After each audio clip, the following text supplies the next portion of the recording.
Ladies and gentlemen, welcome to Kirbside Podcast. I'm your host, Jay Kirby, joined here tonight by an author that I got the pleasure to meet while at J1 Anime Expo last year. Schedules have been kind of wonky for the two of us, and we finally got to sit down here. Joining me tonight, Mathew Dennion. Thank you so much, Matt, for joining me, and thank you so much for being patient. Oh, it's my pleasure, Jay. I'm glad we could finally get together to do this podcast. I've been looking forward to it. Yeah, ever since we met, I guess almost a year ago at J1 now, right? Mhm. Oh yeah, almost a year ago, which is crazy to think out loud, especially as I get ready for the next one. Yeah. I've got the table set up, I've got all the merch ready. But as always, like us on Facebook, follow us on Twitter, tap the little bell on your YouTube app so you never miss the uploads. Buy our new shirts at Pro Wrestling Tees. We have some great art actually done by J1 Studios. Jason did an amazing job with the menagerie artwork and the menagerie t-shirt. So go check those out at prowrestlingtees.com. And shout out to our two sponsors, Raise Energy, available at repsports.com. Use the promo code Kirbside8 at checkout for a special little discount. And Jerky.pro. They have some delicious flavors, a hot challenge that I regretfully have agreed to to attempt at J1 for the vlog and for the views. So pray for me. But also use our promo code Kirbside8 for a delicious product.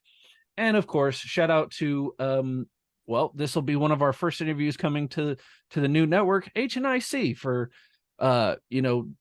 very, very kindly adopting the Kirbside Podcast and just putting us out on their platform. Thank you, HNIC Head Nerds in Charge and HNIC South, which we are now officially a part of. So Matt, once again, thank you for joining me tonight. I'm sorry it took so long, but I'm very excited for this. If you couldn't tell when we were talking at J1, my eyes lit up when you talked about your subject matter and what you wrote about. And so I just I need this guy on the show. I need to get him in here. Well, I greatly appreciate it. So yeah, I'm an author. I do mainly kaiju, like giant monster books. It is the vast majority of my work. I love doing that. I'm looking forward to talking to you about it. I also do some other aspects too. Like I do some superhero novels. I do some horror novels. Even done a kid's book or two. But for the most part, I do kaiju stories, which is a passion of mine, and I love to talk about it. And I love interacting with the fan base. So I'm really thrilled to sit down with you today. Oh, absolutely wonderful. So I know where mine started, but where did your love of the good old kaiju movies begin? Like, what was the first movie that really stuck you as far as your love for the movies? For me, it's no question was the original King Kong, Ooh, the very nice. 1933. Yeah, I'm old enough that I can remember when we could only watch kaiju movies on like Saturday afternoons on certain public access channels type of Mm-hmm. things. So my dad would sit down with my brother and I, and we'd catch all of them. So we'd get like the classic like Showa Godzilla movies, and those made me a fan. And I'm a huge Ray Harryhausen fan. We catch all those classic films like Beast in 20,000 Fathoms, 20 Million Miles to Earth. Mm-hmm. Jason and the Argonauts is probably my all-time favorite movie. Oh, I love Classic, Jason and right? the Argonauts. Love that movie. Fantastic. Fell in love with sci-fi monsters horror with Jason and the Argonauts. So that was like the genesis of my love for kaiju. Wonderful. And when did you get your start with writing? Because I know I started young, and I've gone back to a couple of my old writings, and I'm just like, oh, this hurts to look at. Where did you get your start as far as putting pen to paper? Oh, I understand you're looking back at older stuff and being like, oh my God, what was I thinking? It's a long tale, but an interesting one, I think. So I'll go over with you as quick as I can. Um, Go for it. Growing up, my dad and my mom split up, and then I was living with my brother, my sister, and my mom, and we didn't have a lot at the time, like not even like basic cable. But it wasn't like horrible existence or anything. We just didn't have a lot to entertain us. So my brother and I came up with the idea when we were like in grade school to start writing sort of like fan fictions to entertain each other. Mm-hmm. So we start like doing stories with Godzilla, Kong, Gamera, the Beast in 20,000 Fathoms, all those things, was kind of like the first time that I started writing. And my brother recently had brought back one of those original stories. And we look back at it, I'm like, oh my God, this is terrible. Yep. um, yeah, but that is when I had first started doing it, and then I had gotten away from it for a long time. Um, and I went to school. I got married. I worked predominantly as a teacher of students with autism and special needs. Oh, And wonderful. oh yeah, it's a fantastic job. I really love it. And I got back into writing when I was going for my master's degree. So you have to write a thesis for a master's degree. Mm-hmm. And I was doing my thesis on something called behavioral momentum. So you'll find out, I bring this up because a lot of things that I utilize as a teacher, I'll incorporate into my writing. So different techniques that I learned, stuff like that. So the idea behind behavioral momentum is you start out doing something you enjoy, then but it's got to be similar to some kind of work you have to do, and then you transition from one to the other. So what I started doing to get my brain kind of like moving in the direction of being able to write a coherent thesis was writing sort of like short stories again, like this fan fiction like I used to do. However, I hope much better than I did as a kid, Right, right. Yeah. And I started just kind of writing, and then I thought like maybe I can submit some of these to a website, for instance. So I came across a website which was dedicated to the old pulp hero, The Shadow. Are you familiar with him at all? Yes. Okay. Okay. Yeah. Yes. So I'm also That's a a big pulp. that's a very niche reference too. Like, okay, I see it and I respect it. Thank you. Yeah. Well, pulps, when we didn't have a lot, were easy to get. Even like kind of Mm. reprints were like cheap. You could buy a bunch of them at a yard sale. So I did enjoy like when I came to reading things like The Shadow, Doc Savage, Tarzan, John Carter, and I really wanted to, as much as I could, incorporate that kind of like idea where you can tell a quick piece story with action, but not give up on hopefully telling a story as well. So you get like a lot of action in your stories, and it's fast paced, but you're not giving up the story for just action. So you're not just doing like fight scenes. And I started submitting to this website. They published it's called Shadow Sanctum. They published several shadow stories of mine, and then I thought that would be about it until I was reached out to by a publisher in France, of all places, called Black Coat Press, and they do a series called Tales of the Shadow Men, in which typically they'll take public domain heroes and see what happens like if they met each other. So you might get something like, what if Sherlock Holmes came across Fu Manchu, or something along Okay. those Okay. lines. Yeah. Yeah. Yeah. I get where you're coming from. Yep. So they had seen some of my work with the Shadow. There was a similar character from a French fiction called Judex, and they asked me if I'd be interested in kind of reworking the story for that. And I was like, yeah, why not? I'll give it a shot. Mhm. And I really didn't think it would be good enough to be published, but they picked it up and they ran with it. So I did that and I still do that actually for the past 14 years now. They do like at least Oh one wow. publication every year. So I Mhm. do one story for them because I'm very grateful to them for giving me sort of my first published work and public exposure as far as being a writer. And then, are you familiar with GFan Magazine at all? I can't say that I am. No. Oh, so GFan Magazine is a fanzine dedicated to Godzilla and giant monsters. Oh, okay. And Okay. yeah, so I'd come across them and been reading it for a while. And this is sort of where my kaiju writing career got started. So they had been doing stories with the likes of Godzilla, just sort of fan fictions, and they were publishing them until Toho stepped in and said, "Hey, you can't put our character in your book and Right. fictional Cease and stories." desist kind of thing. Exactly. So the editor had put out like a letter to the fans that we won't be doing this anymore. Excuse me, but they did have a mascot character Mhm. called G Fantas, who was just basically like made up to promote the magazine. And the editor had said like, if anybody's interested, we could use some stories for this character that we could publish because we own him. Around the same time, I had just started reading Jeremy Robinson's work, who, if you enjoy kaiju novels, he is the guy, like for sure, with his Project Nemesis series, if you're familiar with Nemesis at all. I'm not, but now I'm intrigued. You had me at Kaiju, my guy. You had me at Kaiju. Check out Project Nemesis. It's fantastic. So I had read that, and I was up one late last night on vacation down at the beach because my youngest daughter was a baby and couldn't sleep. So I'm just walking her up and down the boardwalk. And I was thinking that Jeremy had put in the back of his book, like, if anybody would like to submit fan art, he'd put it in his book.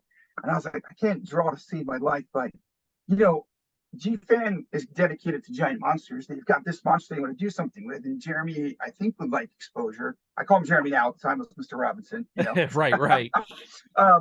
But I wrote to Jeremy and said, hey, you know, I have this idea. I've published some short stories. I'd be interested in doing your character Nemesis, meaning the GFan character, Gfantis.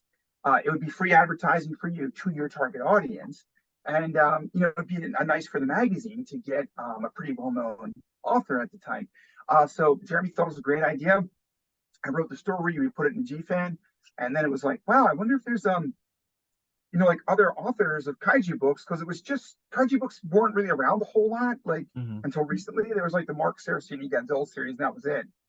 Until recently. So I reached out to some other authors and did the same thing, where I did like took their character, did a story with the Gfantis character, and it worked out well. And so one of them said was K.H. Kohler, one of the best, in my opinion, kaiju authors out there with her Raiju book.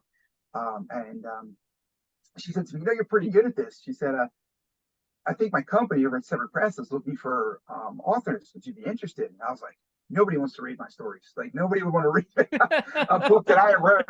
You know, right now, no one wants to listen to my interviews. I can't exactly. sympathize with that at all. And nobody wants that. So I wasn't going to do it, and my wife was very encouraging. She said, "No, you should give it a shot." So I thought, okay, I'll give it a shot. And my goal was just to see if I could write a coherent novel and turn it in. I really had no aspirations that it would be picked up. And this is where I know that was a very long answer, but it'll tie back into your question about, you know, where I came into loving kaiju and stuff. So I had to come up with something original. And like I said, the original King Kong was my favorite story.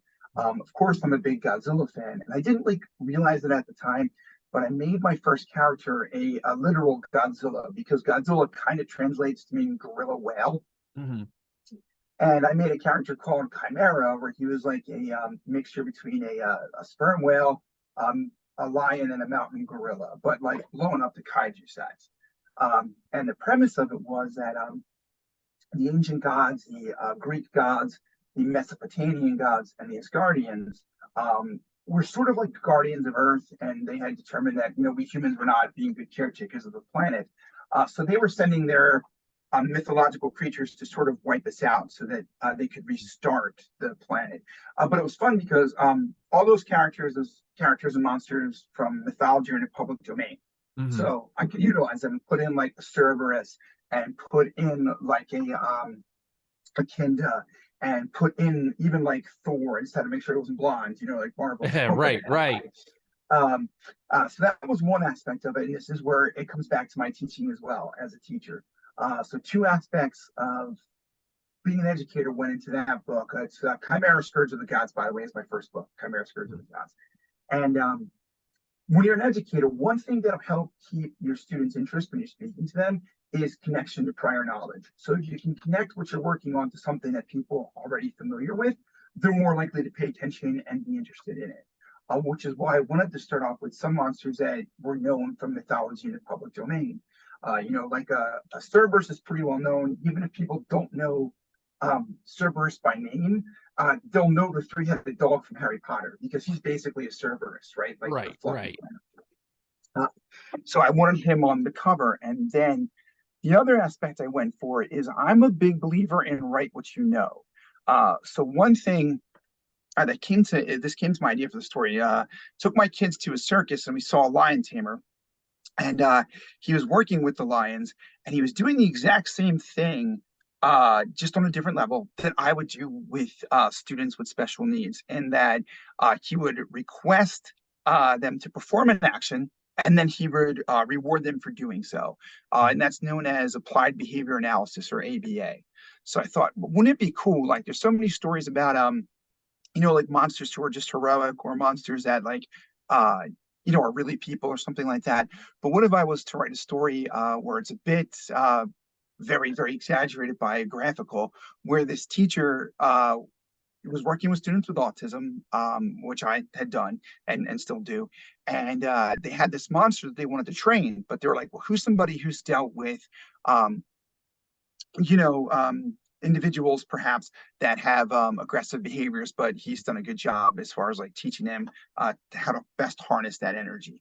Mm. So I thought, well, he'd be a cool dude then to train this giant monster. So we could just take the same principles that he was using in his classroom and apply it to the giant monster. And that was sort of the genesis of the Chimera story.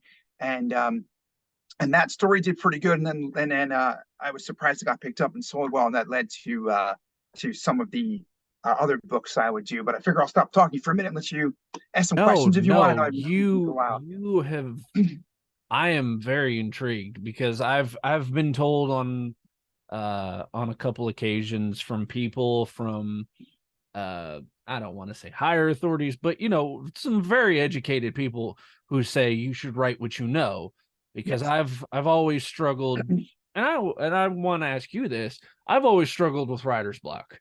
Like I sympathize so hard with the scene from SpongeBob where he's just scribbling on the paper and the pencil's on fire because he's scribbling so hard, and then it just says the and that's it. So like I've done that. I've sat at a computer going, all right, we're gonna pump out all these ideas. It's gonna be awesome. I'm gonna get all these chapters done. I'm still staring at a blank page. What's happened? I find I try to write 1,000 words a day, regardless of what I'm doing. And sometimes that 1,000 words gets thrown out and just deleted or thrown in the trash. And sometimes it works towards the next story. So it's actually would lead into the next book I did, ironically. So this is a good segue that you brought that up. Um, so think of your mind, this is another teaching aspect, as a muscle, okay? And any muscle that you repeatedly use will become stronger, right? Like if you want to, Mhm. if you start bench pressing, you're going to build up your pectoral muscles, right? And then I that's, you can went see it to right the there. gym Yeah, today, and that was chest uh, day. It was that's chest day. right. So yes, continue. I get Um, it. the brain works the same way. So there's certain aspects of your brain that you keep utilizing, it'll become stronger.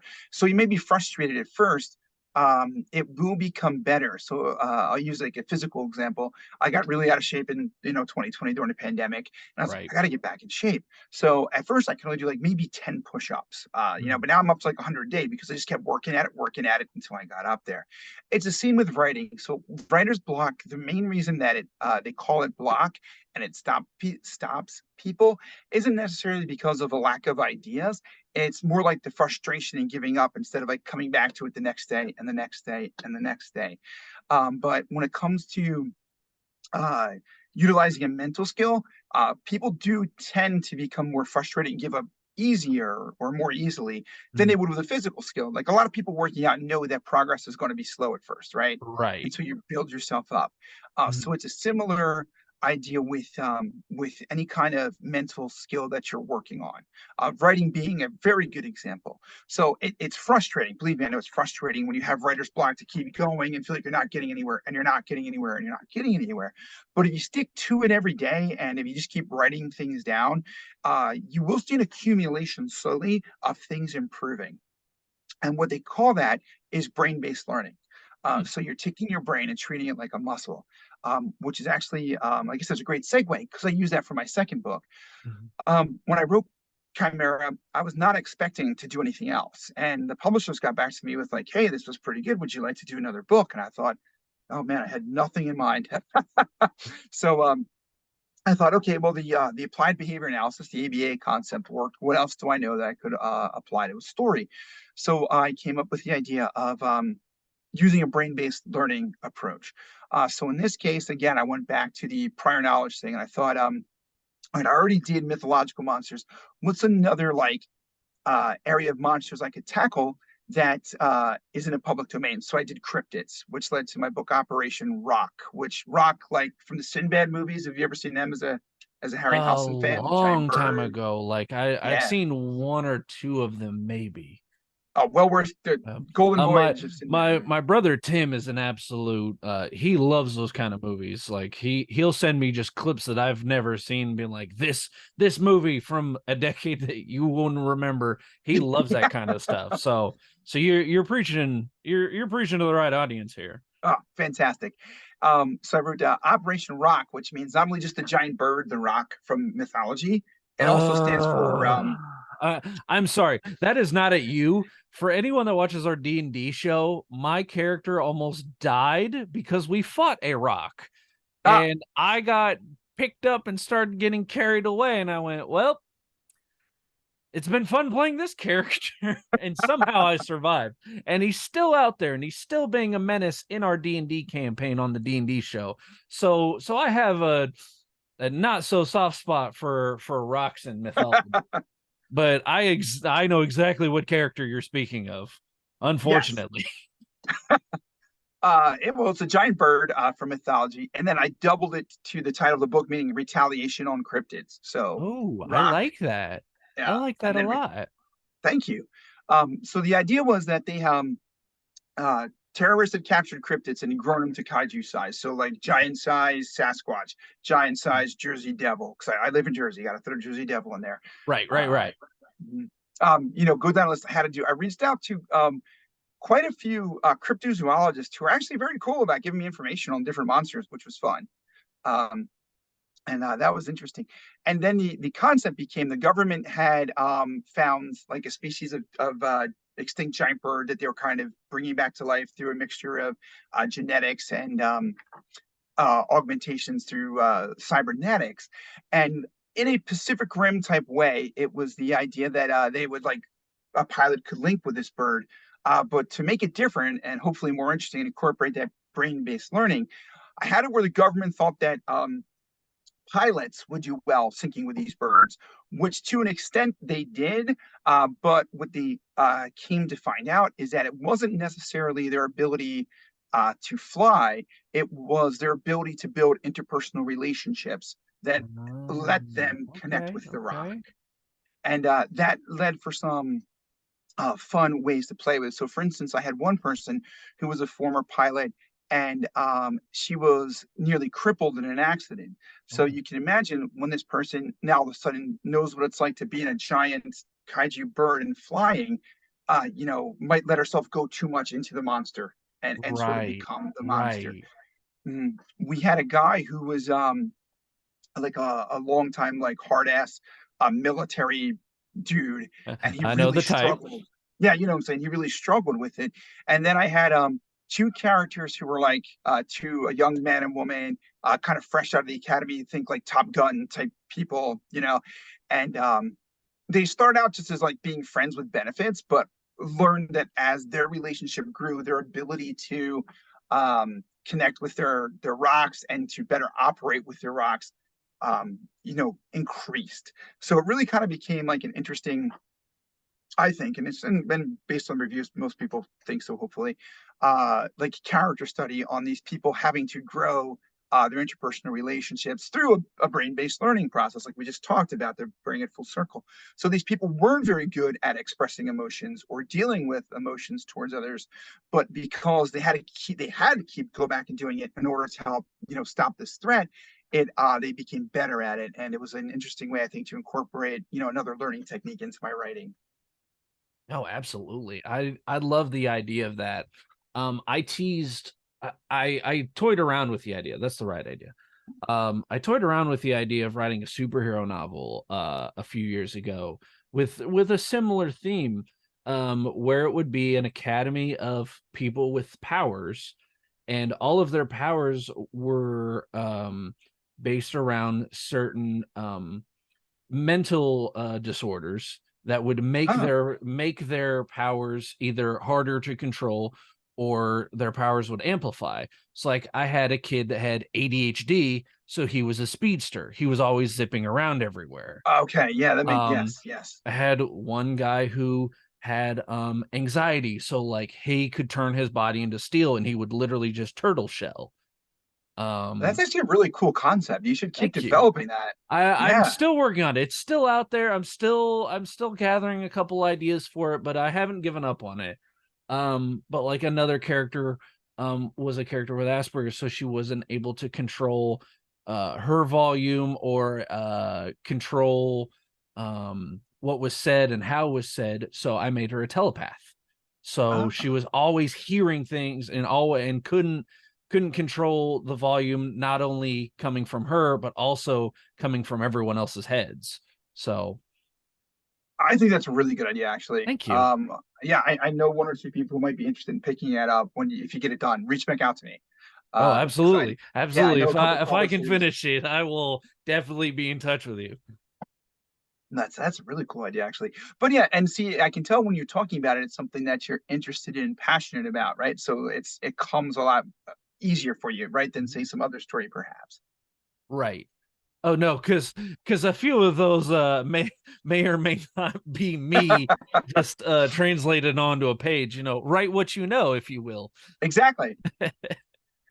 Exactly. Like most people, when they look at Chimera Scourge of the Gods, are like, "Oh, you're the Luke Davis character, right?" I'm like, "Yeah, but I'm not nearly as brave as him. Like, if there's a real monster coming, I'm not riding out to him on a horse. I'm probably going the other way as fast as Right. I can." And Very much so. um, so after I had done Operation Rock and that was doing pretty good, Severed Press, who I worked for, reached back out to me and said, "You want to do something else?" And I really had a nothing in mind, and this is where we get to the character that I'm probably most well known for. So I thought about it and I was like, well, you know what I'd like to see is what about if I had Godzilla take on every like 1950s monster that I wanted to see him fight and he never took on in a movie. Mhm. And that was the genesis of Atomic Rex, which is my biggest selling series at this point. I intended it to be one book, and I think now we just today actually had a new comic come out for it. Oh Um, wow, awesome! yeah, Congrats. thank you. Yeah, just today with I'll give them a quick plug with Frank Smith and Wayne Parr. Uh, Switch that up. Frank Parr and Wayne Smith. My apologies, gentlemen. Over at Dragonfire Studios, did a crossover with their Arrakis character. It was a two-parter. It took us a few years because of multiple uh, personal issues. But anyway, it's out now, and you guys can buy it off of my Google sites or to be on Amazon probably tomorrow. But anyways, I digress. And I wrote back to Severed Brass like, well, I got this idea. What if there was like this T-Rex who was mutated into like a Godzilla-like monster and based off a bomb that was dropped on an island of dinosaurs. And these dinosaurs and other creatures kind of became monsters and they took over the world. Um, and that was the beginnings of Atomic Rex. So it's kind of like the United States had been attacked by multiple monsters and they tried to fight back with like giant robots like Pacific Rim. But imagine if we lost Pacific Rim. Okay. Right, right. The Right. the Pacific Rim Dark Timeline. Yes, exactly. So these monsters sort of carve up North America into different territories, with humanity being left in a wasteland in the middle of the country with just one mech left. And the mech pilot sees that humanity is going to die out if they don't move to a more favorable environment and landscape. So he decides, knowing that the kaiju are highly territorial, to use his mech. He can't beat them, but he can draw them into each other's territory. So it's he goes on his plan and he starts drawing the monsters into each other's territory. And I tried to write this book from like three different perspectives. One from the main pilot, Chris Myers, who pilots the Steel Samurai mech. Mhm. One from my female lead, Kate Myers, and one from Atomic Rex himself. So part of it is like you get Atomic Rex moving around his territory, hunting. Because to me, like what makes Godzilla interesting or more interesting than say like the Beast from 20,000 Fathoms is Mhm. that he has a personality. He's not just an animal kind of reacting to his environment. He's Right. making decisions based on what he sees. And the other monsters, then, as Atomic Rex is a Godzilla homage, are all homages to other monsters. There's like an Amiibos character in Mexico who's a giant amoeba and like a blob homage. Oh. The Kate character is captured by a monster who's only like about 15 feet tall, but is a humanoid that is extremely overly muscled and arguably like the physically strongest of the monsters, and he's a homage to the Hulk, right? Okay. Um, Yeah. and you can like, keep going down the list of all these different 50s monsters like the giant Gila monster and Gamera. There's like a Gamera homage because I said to the publisher, and Saber Pass was like, listen, when you make this, I want you to put the T-Rex going against a giant snapping turtle. And they're like, really? I said, yes. I said, trust me, fans will get what it's, homage and they'll purchase it. Mm-hmm. So they did. And Atomic Rex sold like crazy when it first came out. And my publishers at Silver Press got back. They're like, you got to do another one. And I first said to him, like, well, I kind of wrote that in a post-apocalyptic world. It was meant to be a one-off where it was like one and done. But anyway, it did so well that I immediately, the book I was working on, my Polar Yeti book, and they're like, okay, that's going to be an Atomic Rex prequel. So I was like, okay. So we did it. We made a Polar Yeti and Atomic Rex prequel. And then it's just, I think now we're up to the 8th book is getting art for it by Alan O.W. Barnes, who's a fantastic artist from the Big in Japan series. So he's doing art for each and every chapter in that book that we're doing together, and that should be out at the end of this year. But yeah, that's how we got to that big Atomic Rex run that I'm still on now. Absolutely awesome. That sounds amazing. Like I wish I could have read this sooner. Like I want to read all these right now. So might be adding those to the Amazon list here soon. But like, oh my goodness, because I have fully dove into that the fan fiction ideas of what if this character fought this one or this one fought this one. So like just some of the tributes and some of the references just really can appeal to such a I don't even want to a wide audience, because even if Godzilla isn't your favorite monster, there's something for everyone out there. Yeah, and it's like we talked about the prior knowledge thing. It's the same thing with Atomic Rex, where people, monster fans are going to get that the monsters that I'm creating in that book are homages to a different monster. And part of the fun is like, oh, I get it. That's supposed to be so and so, or that's supposed to be so and so. I think that helped out that series quite a bit. Absolutely. So with what you have written, what you're currently writing, what is either a project you'd love to get into in the future, or you already have plans for and just haven't released yet? That is a really good question. I've crossed a lot off my list recently, but something I would like to do. I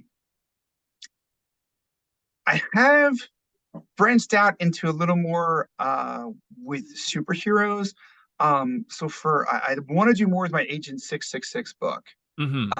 So what Agent 666 was, it started with a challenge actually, where myself and several other friends had said to each other, we're going to do a 5-day Facebook challenge of some kind of crossover stories we'd like to see leading up to Halloween. So it'd be like, Jason meets the Frankenstein monster, whatever. Right. So I started thinking about it, and I was like, gosh, you know what? I really loved that I didn't get to see an end to was Guillermo del Toro's Hellboy movies. Oh, those are so good. Amazing, right? And absolutely. I really love those movies. I really wanted to see the third one because Hellboy 2, The Golden Army, is like one of my all-time favorite films, right? It's fantastic. So the premise of the crossover idea I came up with is, what if in Hellboy 3, where you had Hellboy is going to have the twins with Liz, and Liz's backstory, Hellboy's girlfriend, is that she was a pyrokinetic who accidentally burned down her family, and they died when she was younger. So I thought, what if they go back to where Liz's family is from, for Liz to have her baby, so she can kind of come full circle. Unbeknownst to Liz, her brother survived. He's just terribly burned, and he blames Liz for killing their family. And not only that, Liz's hometown also happened to be where Pumpkinhead is located. So Okay. when Hellboy goes there, the brother, resurrects Pumpkinhead and he sends him out to go kill Liz for killing their family. And then Hellboy is faced with the idea of, well, I'm not going to let this guy murder my wife and unborn kids, but at the same time, my wife is like overjoyed that her brother's still alive, even though he's trying to kill us. Because not only did she miss her brother, she blamed herself for his death. But obviously that wasn't going to happen. But I was able to take that and make it into my own story with Agent 666 with some changes. So the changes in that were that in this case it was I had a character named Jersey Leeds, would be his name, but he was possessed by a demon, and the exorcist came to try to get the demon out of him, but they couldn't. So what they used is this actual holy relic called the Chains of Saint Peter. So I'm going to screw this up, and my fans know better than I do. I want to say it was basically at some point it was claimed that St. Peter was chained up and he was kind of like able to put the chains together and they formed one chain and let him go. Look it up. It's probably wrong. But anyway, it was an actual holy relic. So I thought, it would be cool. What if they couldn't get rid of this demon, they could bind him to the kid by wrapping these chains around him. And at the same time, the chains would constrict in his mind and hold the demon back. So what that meant, though, then is going forward, this kid could unravel the chains somewhat from his arm, sort of like Spawn or Scorpion from Mortal Kombat. Okay. But the more that he loosened the chains, not only would he take on the physical characteristics of the demon, but the demon would get more space in his head. So if the chains are tight around his arm, demon's really chained up. If he loosens it to take on some supernatural threat, the demon gets more space in his head. And I made it where like he worked with other people who had special powers. His girlfriend is a telepath, which was good because not only was she with him on one level, she could also go into his head and interact with the demon as well and help him out when he needed to. So that was how Agent 666 came about. And then I made it where his brother died during his family died during the exorcism and his brother was burned, and basically finds like a vengeance demon to come back after him. So then it's a little switched up from the original Hellboy concept for like a challenge, but the guy's like, my brother is alive, I didn't kill him, but he's trying to kill now my wife and my unborn kid. And at the same time the guy's struggling with this demon in his head is telling him like, that's not your kid, that's my kid. So he's like also got that going for him. I did one novel with that, and I would really like to go back and explore what happens when that baby comes out. So I haven't gotten to it yet, but that would be like my number one thing I would like to do. Oh man, that sounds amazing. Okay, so I didn't intend for this to just be us throwing ideas at one another, but I want to bring up this one. Please do. I had a similar writing idea, kind of like, what was it? I combined the movie Legion Okay. with oh my goodness, now I can't remember the concept. With Dogma, the Kevin Smith movie. So basically what it was I called it the Morning Star, and it was about God deciding that he was going to create a new morning star. He was going to create a new archangel. And he chooses this kid who is actually the son of a human woman and an angel. Okay. And he learns about all of he learns that he has all these powers now, and his dad has to teach him how to use it. And then, of course, the original Morningstar doesn't exactly take too kindly to someone taking his spot. So then he has to fight off this army, all these demons being thrown at him. And when I timelined it out in my head, I always pictured it as a trilogy. The first book where he would learn, the training montage, he would learn the powers and he'd fight like a lesser general. Then the second movie, things would really ramp up, and it would actually end with him becoming a fallen angel because of basically being tricked. and then the third movie would be his redemption and the final battle against literally hell. I know, I like that. It's got that classic hero's arc, like an original Star Wars trilogy, right? Yes, You've got, yes. Oh, right? very much. I very Yeah. much look at everything in a trilogy. Maybe that's a bit of a crutch for me when it comes to writing. Like, oh, it'd be great to write out a trilogy if I could get the first one done. You know what's interesting? So I'll tell you, I work for a couple different publishers, and one of which is very much against uh doing sequels until they see how the first book does. So I get that kind of pragmatic approach. The other one of the other ones I work for only wants like things that are going to be series because they take the approach of it's going to take a few books to catch on. So it's been a unique dynamic for me to go back and forth between those two, where like every book I write, I try to leave a little window open for like the story to Right. continue. Right. You know,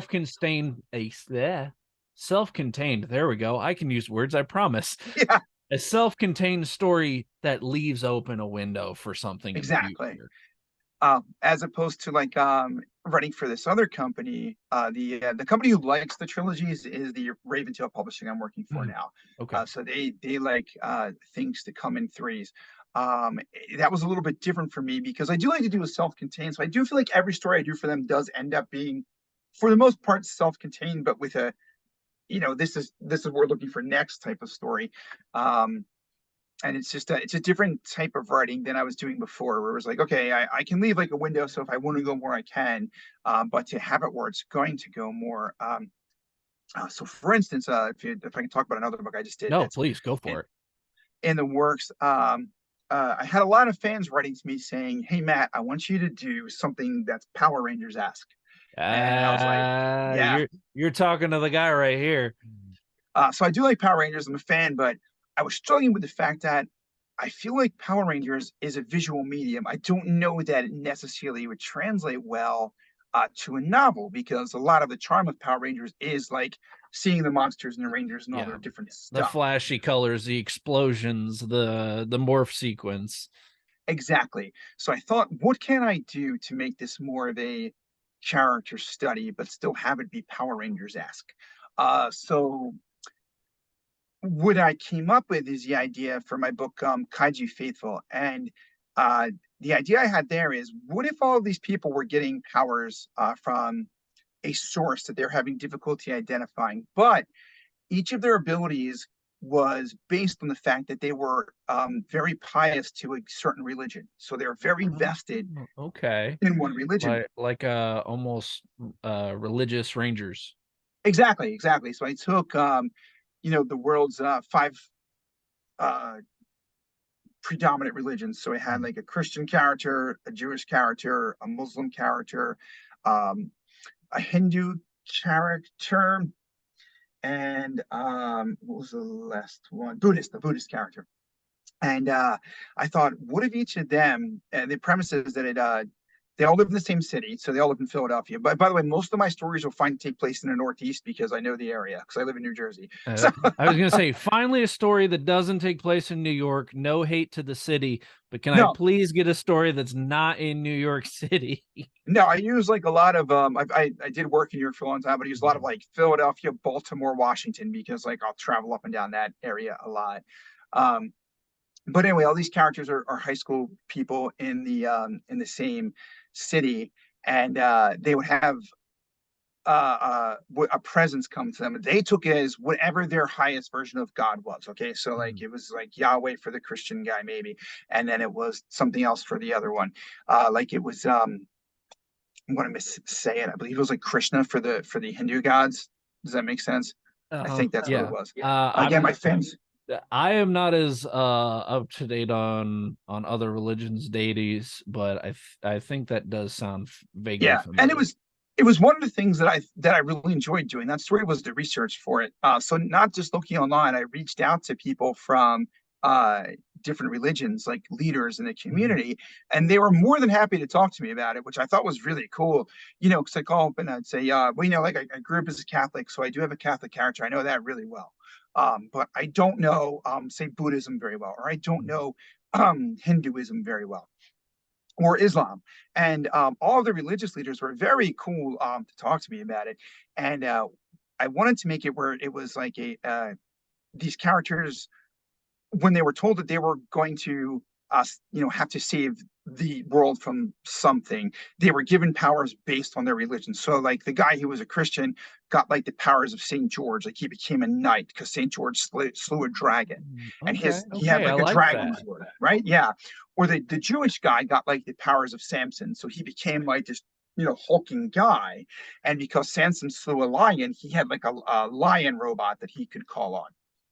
And but the thing would be like they would notice that the monsters that were attacking were also from different religions, and the monsters, as they attack the city, would say, like, believe, and then they're all like, believe what? And then they come across each other, and it's like, well, I was told that it's because I'm a Christian, or because I'm a Buddhist, that I was chosen. Why would the same thing tell you the same story? And it became all of the different characters then having to learn what worked best for them, like Power Rangers do. They had to learn to interact with each other. Right. You got And to find the common ground. exactly. And I really tried hard to write each religion that was represented in its best light. Because when I was a kid, for instance, younger, today's 9/11. Unfortunately, like a lot of Muslims were cast as villains in movies, right? So I Right. wanted to make sure that like every character came across really well. And I spoke to a Muslim Lee Durr, who had a really what I thought was interesting into one of the issues that they're trying to uh, build up around in the Muslim religion. So what the guy said to me is that, unfortunately, for a long time, it was that if somebody had a daughter, that they would care for the daughter like a princess at first, but because they weren't like a namesake carrying on, they might not like disown their daughter, but not interact with them to the point that they perhaps should. And the guy told me, said, in Islam, there's a big push now, especially like in the U.S., for daughters for fathers to really bond with their daughters, even as they get older, so that doesn't become a thing. And I was like, oh, that's a really great concept. And I have two daughters myself, so like I'm always trying to bond with them. And the guy told me, he was like, like one of the things is that sometimes people from any culture have difficulty when their children are immersed in a culture that's not theirs, interacting with other people. And I thought, it would be cool here. What if we made the Islam Ranger a female, and her father is also part of her transformation, sort of like Firestorm from DC. Okay, like yeah. Yeah, that. the mixing of the two. Yeah. So like the younger guy like is doing most of the stuff, but the older guy's in her head. And I thought, well, it'd be cool. Like, what if I could put the dad in the daughter's head and they can see each other's thoughts? And that way it was like kind of fun to play with, because it was like, the dad can see the daughter and maybe is like, doing things because in her mind they make sense, but to the dad other things make sense because he's older. But it allowed them to kind of see each other's thoughts. So there's like a neat thing to play with. And then I even incorporated like an atheist character into the book for them to work with. And I don't want to spoil it, but like they're all kind of tied together.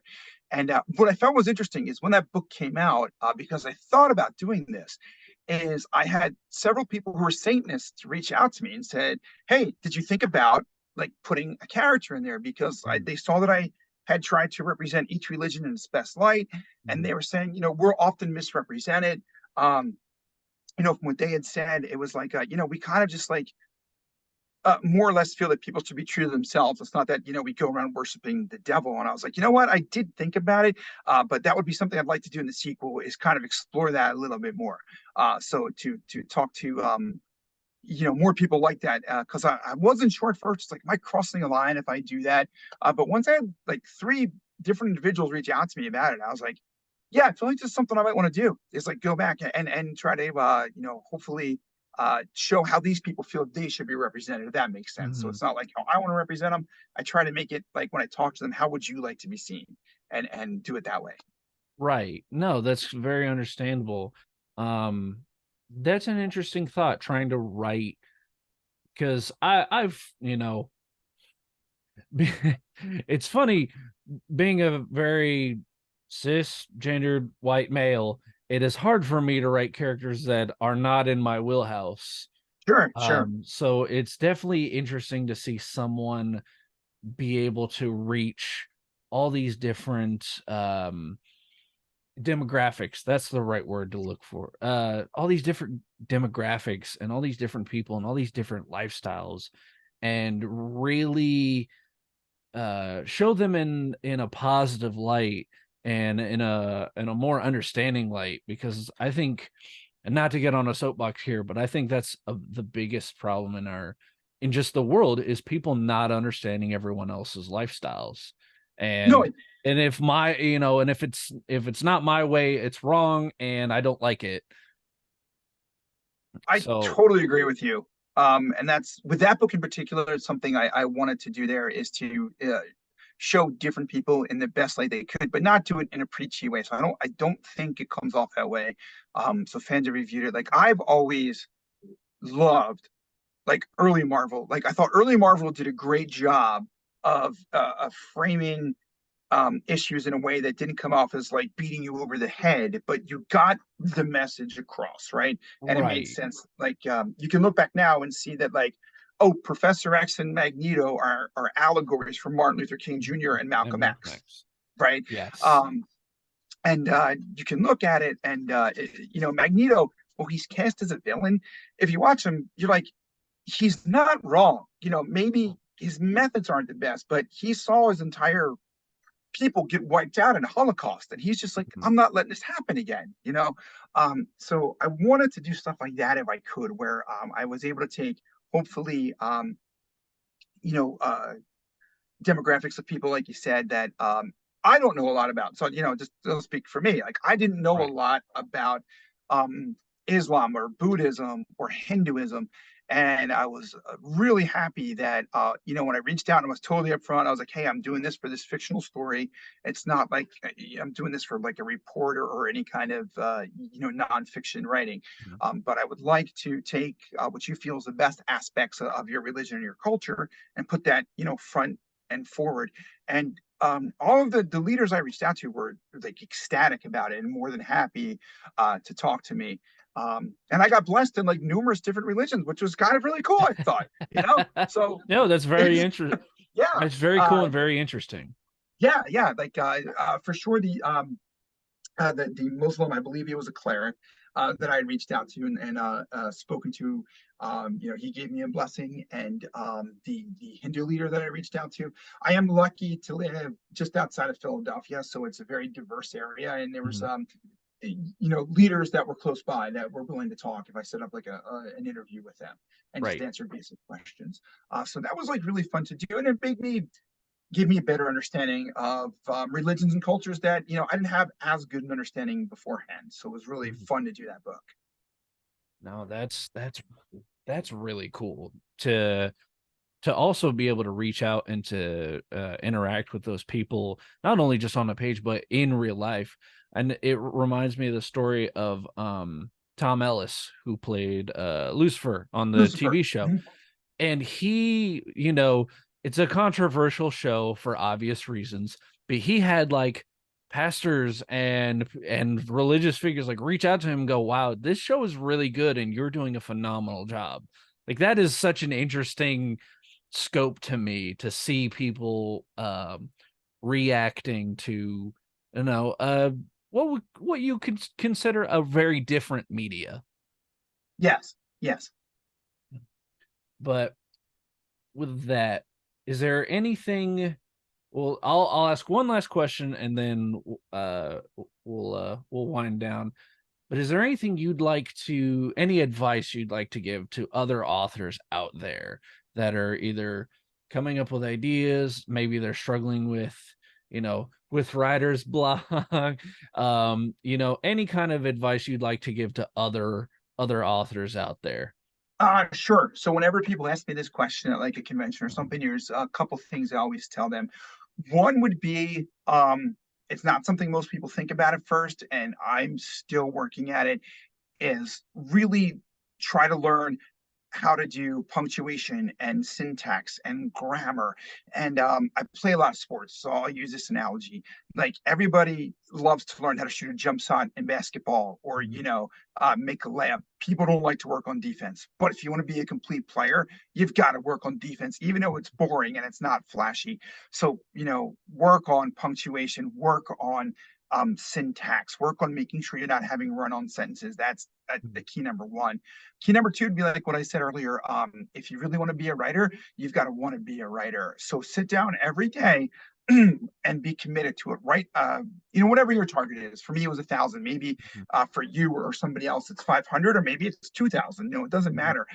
It's like making an exercise routine. So make it and stick to it. That will definitely help you out in terms of what you're building up. Third, and most importantly, you have to be open to self-evaluation and criticism. A lot of people who go in to be a writer, they're just not, and it's not always easy. So I'll tell people, like, thankfully I do get mainly positive reviews, like you said, you've seen in my reviews. There are a couple of reviews where it's just like, Matt sucks. I'm like, okay, well, that's not helpful at all. I'm not Right. using that, but sometimes people will put down like, I thought I enjoyed the book, but I thought he could have done better with this. Right. So those type of reviews, you've really got to take to heart and look in the mirror and say, maybe I can do better with that. Like in when I wrote my Polar Yeti book, I wrote it where it was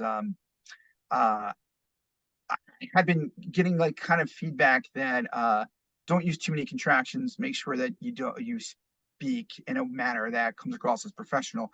In this case, I did have like professors, so it should sound that way. But when I went back and read it, I was like, wow, I almost went overboard with that, because when in the book still holds together fine, but in some spots when people are talking, it's like in a stressful situation, even the most educated person is going to use contractions to get their point across quicker. Right. So it was a valid criticism, and I had to like be willing to look at that and say, okay, I can do better, with that aspect of my writing. Or maybe somebody says like, one thing I'll get that is I go back and forth with is Matt doesn't always do like a super good job describing what the characters look like. And my feeling is whatever you think in your head is better than what I'm writing.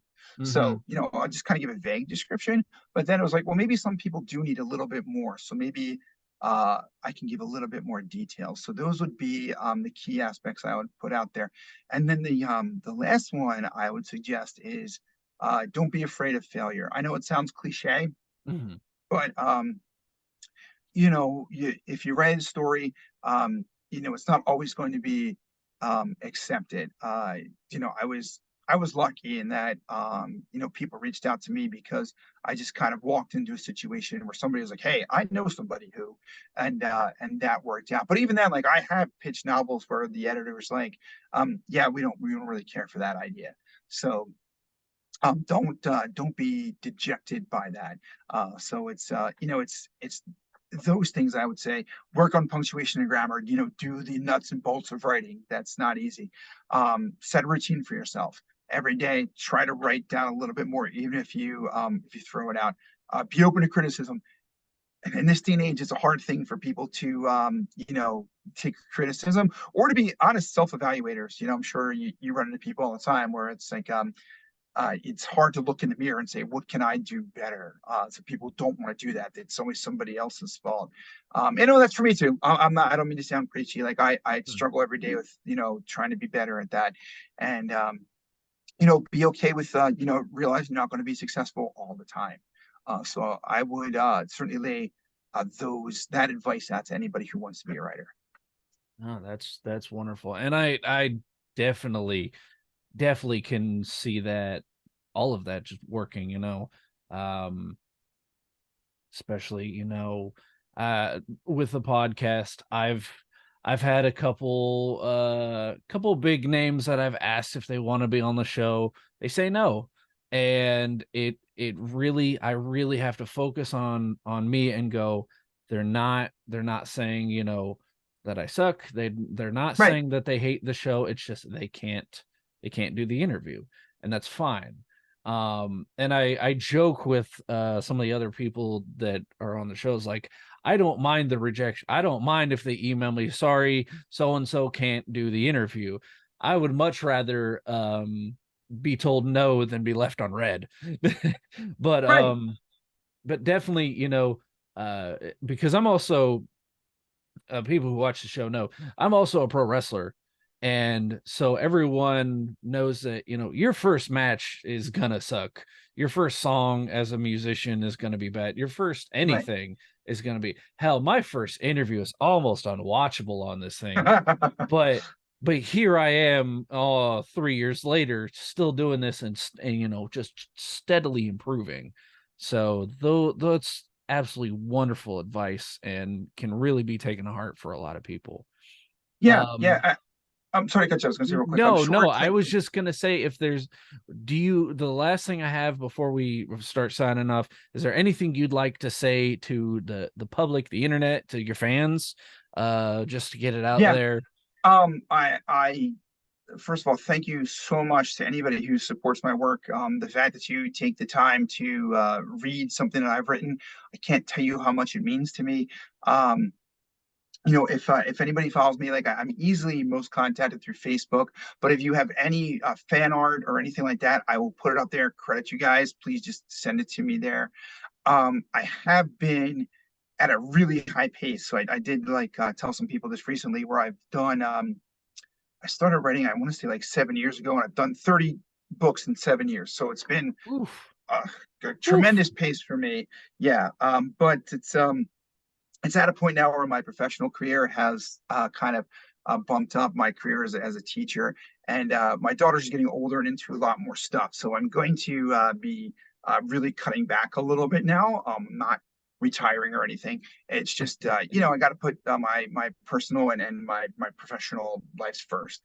So, please don't think I'm like completely going away. I still got a few projects coming out, like the newest Atomic Ranks end of this year. But I will have people reach out to me like, when's the next book? When's the next book? When's the next book? And it's like, guys, I love you. I can't always keep up that pace I've been on for so long. Um, so yeah, I do love all of you guys as fans, and I'm doing my best to make you happy. You will see a little bit of slow down the output, but once my kids are older, I intend to pick back up much faster. Well, man, thank you for joining me. I greatly appreciate it. It's been such a fun interview just to listen to your stories, to listen to your writing. I'm definitely going to add these some of these stories to my Amazon list so I can read them. Probably going to avoid The Rock for now, but that's just a sensitive subject for me. But no, like, you're very, very talented. You've got some amazing ideas. Before we sign off, where can the nice people of the internet find you and your Um, works? Sure. All my work is available on Facebook, on Amazon. So please go to Amazon and look for Mathew Dennion. You can follow me on Facebook, Mathew Dennion. If you Google me, you'll come across my webpage, which has links to to Amazon for all my books. I am on Twitter or X now, whatever it is, too, these days, and Instagram. So those are the best ways to follow me. So please follow my Amazon author page. Please check out my Facebook page. I put a lot of stuff up there because I'm old, so I use Facebook. And I am on Instagram too. But if you guys reach out to me, I will definitely get back to you. I know a lot of people reach out to me to Discord, through Discord, I should say, which I'm aware of. I just don't use it a lot, so I forget. So if you've reached out to me through Discord, please don't take it personally. I just forget that I have a Discord account, so I don't check it all that much. But I just thought today, I was like, oh, there's like all these people reach out to me. I got to get back to them. So I will definitely get back to you. But ladies, Matt, first off, thank you for joining me. It's Thank you for been an having me. It's my pleasure. no, it's been an absolute honor to have you on. Go support this man, follow his social media, buy his books. Super talented, super great mind, awesome person just to hang out with and talk with. Can I'm sorry, before you No, go, can I go for plug it. one other Please, thing? please plug Sorry. plug away. Shameless I always self-promoting forget is this. always allowed on Curbside Podcast. So this one's not for me. So are you aware that I run the charity Kaiju versus Cancer? I am not. Please, Oh, okay. please Shoot. continue. I would have been extremely mad at myself that I forgot this. So thank you for giving me this extra time. Of course. So Kaiju versus Cancer is dedicated to my late friend Chris Martinez, who did the fantastic comic Fire Beast Oregon. And what happened is Chris and I were doing a crossover. We were going to do a podcast like this, and we were behind the scenes waiting to go in. And he said, "Can I tell you something?" I said, "Yeah, what's up, man?" And Chris told me that he had been diagnosed with stage 4 cancer in multiple parts of his body, and he didn't have much time to live. So that kind of sucked. And Chris was a professional wrestler too, actually, like yourself. That was his job. So fantastic guy. Look up his work, please. And anyway, Chris didn't have any kids, and he felt like there was, not like a legacy he could leave behind. So I thought about it, and I reached out to my very good friend Andres Perez, who I think you met at J1 Con 2, was there with us. I believe so. Yes. Yeah, Andres is my brother. And I said, "Hey, I got this idea. What if we were to take all of our characters, all of our monsters, and put them on shirts and put them in books and sell them, and all the proceeds go to St. Jude's Hospital for cancer research for children, and we do it in Chris's name." So that charity is up and running. We regularly put shirts up, and we usually homage movie posters, like Godzilla posters and stuff. So we'll put like, Atomic Rex and some monster who looks like Ghidorah on a shirt, and we'll sell it like it looks like the Invasion of the Astro Monster or something like that. But 100% of the proceeds go to St. Jude. Also, like if you look up the book listed underneath me called Courage on Infinite Earths, it's myself with my Raptor hero, and I want to say 20 other original superhero creators. We did a bunch of short stories that make an overarching narrative about our heroes fighting like a cancer monster, sort of. But the good part about that is all of those heroes are fighting in real life, because every dollar spent goes to St. Jude to help out kids fighting cancer. So I do, for anybody who wants to be a writer too, it's fantastic to make an impact in your fictional stories, but if you can have a real world impact like that, it means a lot more. So please, on Facebook, check out Kaiju versus Cancer. Please buy the Courage on Infinite Earths novel. I do not think we currently have a shirt up on Kaiju versus Cancer, but we will very, very soon. And any shirt you buy there, money goes to St. Jude. You can also purchase books or shirts and send them to St. Jude. So they love that too. It's like maybe you don't want to read Courage on Infinite Earths, but you feel like, hey, I could send it to St. Jude, and they'll give it to a kid to take home when they leave the hospital or when they're in the hospital, but hopefully when they leave too. I apologize for jumping in with that, but that charity means a lot to me, so I want to make sure we get it out there. And I almost forgot. No, absolutely. Like, that is an amazing cause and an amazing story behind it. So please go support. That's an amazing cause. It's an amazing way to show support is that idea. And for those of you out there, go follow Matt. Go follow his all his social media. Go buy his books. Go follow his charity. Awesome dude. Absolute pleasure to have him. So with that, ladies and gentlemen, this has been the Kirbside Podcast. Thank you for joining us. As always, like us on Facebook, follow us on Twitter, and tap the bell on your YouTube app so you never miss the uploads. Buy our shirts at Pro Wrestling Tees. We'll see you guys real soon.